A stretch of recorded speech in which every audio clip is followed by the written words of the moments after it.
بعد ما الزمالك تفنن في عاداته وخسر نقطتين في صراع الدوري، بيكلمني صديقي الاهلاوي بيقول لي بص على النادي الاحمر وازاي تقدر تستغل الفرص. لا والصلاه على النبي انتوا احسن استغلال يعني. انا عايز اقول لك انك تفكك من شويه الضغط العشوائي والهاتش اللي الاهلي عمله في اول المباراه، لان تقريبا الكره الوحيده الخطر على مرمى الشناوي كان كره تريزيجيه اللي دخلت وطلعت اوفسايد.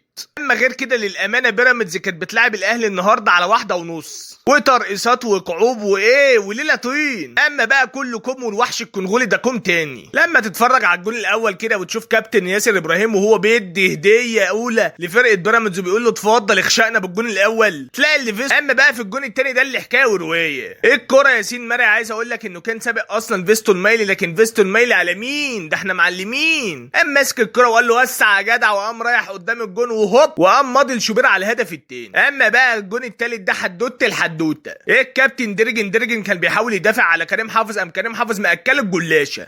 كفايه وبكده الاهلي رسميا بيبتعد خالص عن صراع الدوري، والزمالك هيمسكوا ينفضوا الماتش الجاي وعلى الله يلحق الكونفدراليه.